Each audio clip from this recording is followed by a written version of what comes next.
Ahmedabad municipal કોર્પોરેશનના commissioner એમ થેન્નારસને એએમસીનું વર્ષ 2025-26નું ₹14,001 કરોડનું બજેટ સ્ટેન્ડિંગ કમિટી સમક્ષ રજૂ કર્યું હતું, જેમાં દેશમાં સૌપ્રથમવાર ક્લાઇમેટ આધારિત જોગવાઈઓ મોટે પાયે રજૂ કરવામાં આવી છે.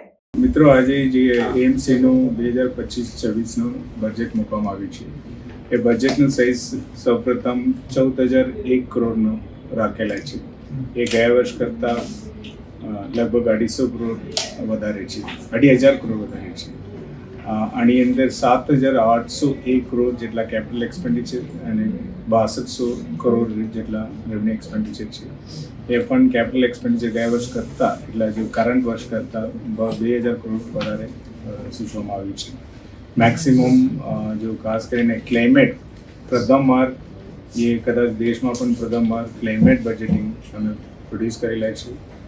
ક્લાઇમેટ બજેટિંગમાં net zero, energy efficiency, climate mitigation, flood mitigation એ બધું ધ્યાનમાં રાખીને લગભગ 70% આસપાસ એક્સપેન્ડિચર જે કેપિટલ એક્સપેન્ડિચર છે એ climate resilience, net zero, energy efficiency આના ઉપર કરવામાં આવશે.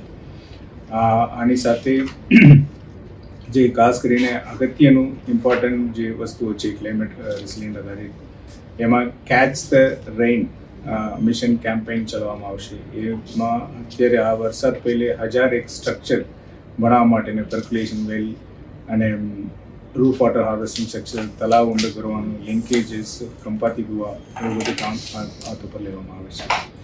સાથે સાથે જે mission 3 million tree plantation continue કરવામાં આવશે. એની અંદર 22 નવા બગીચાઓ બનાવવામાં આવશે અને 28 બગીચાઓનું રિનોવેશન કરવામાં આવશે. એક પહેલી વાર અત્યારે અમારી પાસે BRTS ઇન્ડિયામાં જે પહેલી શહેર છે BRTS ઇન્ક્રીઝ કરેલા છે. હવે LRTની ફિઝિબિલિટી, લાઇટ રેલ નેટવર્કનું ફિઝિબિલિટી, ટ્રેન માટેના ફિઝિબિલિટી કરવા માટેનું પ્રોવિઝન રાખી છે. સૌપ્રથમ 4 રસ્તા પસંદ કરીને એની અંદર ફિઝિબિલિટી કરવા માટેનું બજેટમાં રાખેલા છે, જેથી 2036માં જ્યારે ઓલિમ્પિક આવે છે તે વખતે ટ્રાન્સપોર્ટેશન સિસ્ટમને મજબૂત કરવા માટે અને parking related, congestion related, pollution related ઇસ્યુને એડ્રેસ કરવા માટે પણ મદદરૂપ થશે. એ સિવાય જે પબ્લિક યુટિલિટી માટેને ખાસ કરીને સામાન્ય માણસને મદદરૂપ થાય એવા સંજોગોમાં party plots, anganwadi, schools and એ પણ મૂકીએ છીએ. સ્પોર્ટ્સ કોમ્પ્લેક્સ આ વખતે એક નવા કોન્સેપ્ટ લઈ આવી છે. દરેક ઝોનમાં એક ઓપન એથ્લેટિક સ્પોર્ટ્સ કોમ્પ્લેક્સ માટે પણ પ્રોવિઝન રાખીએ છીએ. એ સિવાયને સ્પોર્ટ્સને વધારે ઉદ્વેગ આપવા માટે સિટી લેવલ સ્પોર્ટ્સ એવોર્ડ અને ચેમ્પિયનશિપ વગેરે બનાવવા માટે પણ પ્રોવિઝન રાખવામાં આવ્યું છે. એક સિટી એડમિનિસ્ટ્રેટિવ રિફોર્મ અંતર્ગત એક નેટ ઝીરો ક્લાઇમેટ ડિપાર્ટમેન્ટ ઊભું કરવામાં આવશે. સાથે આની અંદર એક વોટર રિસોર્સ મેનેજમેન્ટ માટેનું પ્લાનિંગ સેલ, રોડ્સ માટેનું પ્લાનિંગ સેલ અને સિટી ટુરિઝમ સેલ ઊભો કરવામાં આવશે. સિટી ટુરિઝમને વધુમાં વધુ વેગ આપવા માટે ખાસ કરીને આપ બધા જાણતા હશો, આ વખતે કોલ્ડ પ્લે, એ વખતનું શોપિંગ ફેસ્ટિવલ, વખતનું લાઇટિંગ, આ બધું જ્યારે લોકોને અટ્રેક્ટ થતો હોય એ સંજોગમાં આને વધારે કઈ રીતે અમે ટુરિઝમ તરફથી લઈ શકાય છે એ માટેને ટુરિઝમ સેલ ઊભું કરવા માટે પણ આયોજન કરીએ છીએ.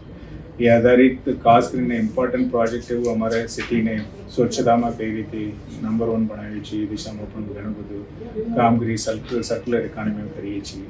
બસીસમાં ખાસ કરીને લગભગ 450 કરતાં વધારે નવા બસો AMTS અને BRTS અને લાસ્ટ મિલ કનેક્ટિવિટી માટેને મિની બસો મૂકવા માટે પણ આયોજન કરવામાં આવ્યું છે. આ સિવાયનું જો ઇનહાઉસ ડેવલપમેન્ટ માટેનું પણ અને ખાસ કરીને અમદાવાદ સેફ અમદાવાદ, સિક્યુર્ડ અમદાવાદ અંડર 2000 નવા કેમેરા મૂકવા માટે એના આધારિત સેફ્ટી એસ્પેક્ટ અને સાથે સાથે સિવિક જે ફેસિલિટી છે એને મેન્ટેન કરવા માટે પણ અમને મદદરૂપ થશે. એ પણ રાખવામાં આવ્યું છે.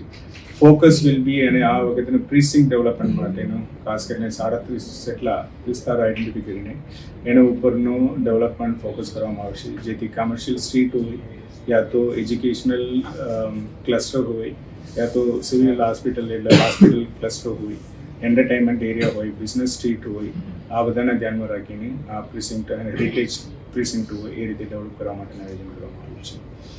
એન્ડ ઓવરઓલ જે બજેટનું છે ખાસ કરીને જો અમારા જે 2 વર્ષ પહેલે લગભગ 7,500 હતું એને વધારીને અત્યારે લગભગ ડબલ કરેલા છે, 14,000 કરેલા છે. એ નિમિત્તે એના માટે ખાસ કરીને જે કેપેસિટી બિલ્ડ કરવાની છે, એક્ઝિક્યુટ કરવા માટે કેપેસિટી પણ મોટાભાગે બિલ્ડ થયેલા છે. હજુ વધારે કરવા માટેનું એડમિનિસ્ટ્રેટિવ તરફથી પણ રિફોર્મો સજેસ્ટ કરવામાં આવ્યું છે. આ વખતે પણ તમે જોયા છે કોલ્ડ પ્લેમાં જે લોકો બહારથી આવ્યા હતા, અમારા ઇન્ફ્રાસ્ટ્રક્ચર જોઈને વાવ ઇન ધ સેન્સ વખાણ તો કર્યા હતા લિટરલી, બટ આને હજુ કમ્પેરેબલ સ્કેલમાં લઈ જવાનું હોય એની અંદર અમે જો પ્રિસિન્ક્ટ હોય, કમર્શિયલ સ્ટ્રીટ, ઇન્ટગ્રેટેડ કમર્શિયલ સ્ટ્રીટ બનાવવાનું હોય, ત્યાર પછી આની અંદરનું જે સગવડો હોવું જોઈએ, ખાસ કરીને જે ગ્રીન ટેકનોલોજી બેઝ રોડ બનાવવાનો હોય, ત્યાં રેઇનફોલને કેચ કરવા માટે પ્રોવિઝન હોય, પ્લાન્ટેશનની જોગવાઈ હોય, ત્યારે પેરેલલ પાર્કિંગની જોગવાઈ હોય, પેડેસ્ટ્રિયન માટેને કન્ટિન્યુઅસ વોકિંગ માટેનું પ્રોવિઝન હોય, એન્ડ જે સાઇનેજીસ હોય, ટ્રાફિક માટેનું સ્મૂથ ફંક્શનિંગ માટેનું હોય, એવા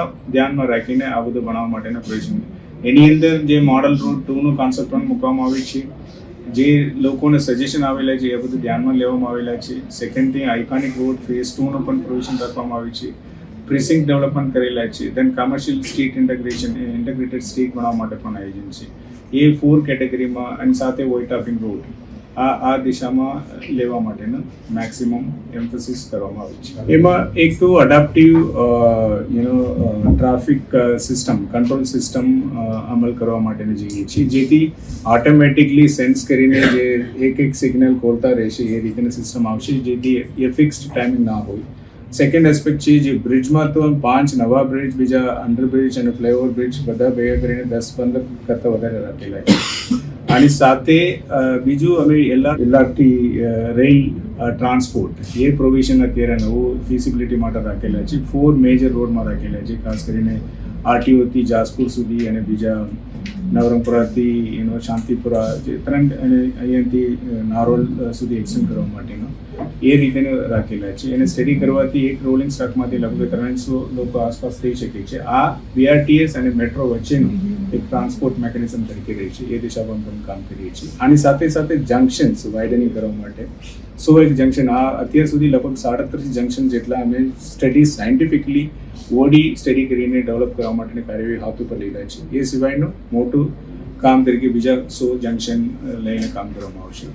એ ખાસ કરીને GIS ઉપરનો જે પ્રોજેક્ટ હાથ ઉપર લેવામાં આવે, એ પ્રોજેક્ટની અંદર દરેકને સર્વે કર્યા પછી એક જે પ્રોપર્ટી છે એને ડિજિટલ નંબર આપવામાં આવે, જેથી આમાંથી તમારા બધા ટ્રાન્ઝેક્શન મળી જાય ટોટલી એ રીતે આવી જશે અને એને યુનિક આઈડી મળી જશે.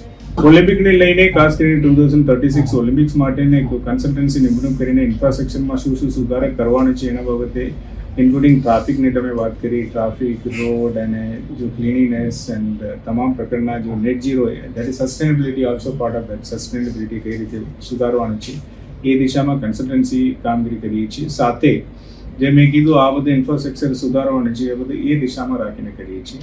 એન્ડ સાથે એક સ્પોર્ટ્સ કલ્ચર, સિટીમાં સ્પોર્ટ્સ કલ્ચર ઊભું થાય એના માટેનું સ્પોર્ટ્સ કોમ્પ્લેક્સ, એટલે close to indoor sports complex and open sports and athletic stadiums, અને ત્યાર પછી જે અવોર્ડ લોકોને પ્રોત્સાહન આપવા માટે ચેમ્પિયનશિપ્સ રમાડવા માટેનું ફેસિલિટીઝ, અને અમારા પોતાનું જે જીમ્સ એન્ડ સ્વિમિંગ પુલ છે એને પણ કરવા માટે, અને એક સાયન્ટિફિક સ્પોર્ટ્સ સેન્ટર, ખાસ કરીને જે ફિઝિયોથેરાપી માટે કોઈ પણ રમતા હોય એમને નાનો મોટો ઇસ્યુ હોય એને એડ્રેસ કરવા માટેનો એક મોટો ફિઝિયોથેરાપી સેન્ટર બનાવવા માટે પણ આવ્યું છે.